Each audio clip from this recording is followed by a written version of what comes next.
There are many reasons someone goes back to school to get their PhD. A common reason to do a PhD is to improve your employment prospects. As the highest academic qualification, a PhD degree can unlock career opportunities that wouldn't necessarily be available to candidates with only a bachelor's or a master's. Some people get a PhD because they have a passion for research. This is perhaps the most personal motivation for doing a PhD. The enjoyment and sense of fulfillment that you get from researching a subject that you love. One of the most obvious reasons to do a PhD is the desire to make an original contribution to your subject. After all, this is a defining quality of a PhD that sets it apart from other university qualifications. The goal is to create something new and significant that will stand alongside the work of previous scholars in your field. All of these are excellent reasons to do a PhD. However, it was not my original reason. I was born into a family of educators.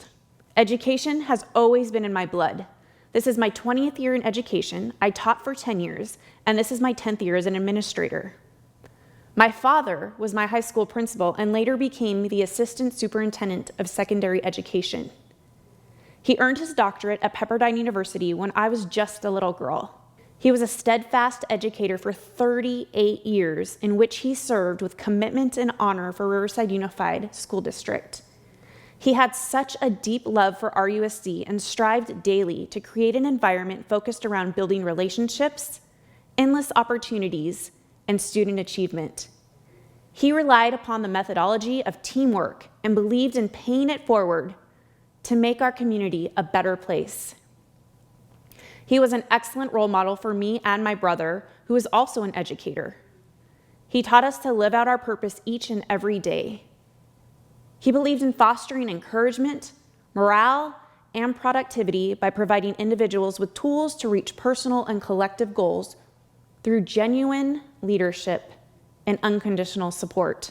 He instilled in me that relationships and kindness are far more important than anything else. Sure, results are important, but in order to get results, people need to feel loved and appreciated. He was never a self-promoter. In fact, if you collaborated on a project with him, he took immense pleasure in giving you recognition and glory. He has been my inspiration through this journey. He always wanted me to get my doctorate. After earning my master's, I broke the news to him that I was done with school. Yet he never stopped encouraging me, always believed that I was more capable than I ever dreamed. In 2016, my dad suffered a massive stroke. As I said my final goodbyes, I made a promise to my dad that if CBU, California Baptist University, ever started a doctoral program, I would go back to school as a way to honor him. In 2019, I received an email that CBU was starting a PhD program in leadership studies. I had to stay true to my promise, and throughout this journey, I have felt his presence. He has strategically placed people in my path to teach me even more about leadership, to encourage, challenge, and help me do things that I never thought I could do. This study is dedicated to my dad. He has taught me that our service to others is simply love in action, and that influence is built through serving and sacrificing for others. He has taught me to always keep relationships at the forefront and to love others fiercely. How can we cultivate leaders like my dad to lead in a way that improves the engagement and morale of all employees?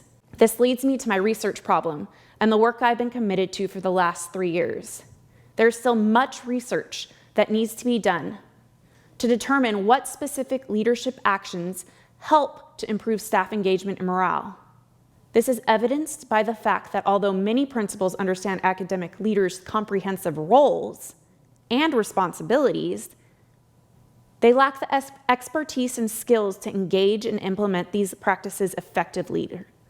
Leaders have a disproportionate impact on staff engagement. So, this study examines the relationship and correlation between leadership behaviors and staff engagement. My desire is to provide leaders with the best practices that will improve staff engagement and ultimately student achievement.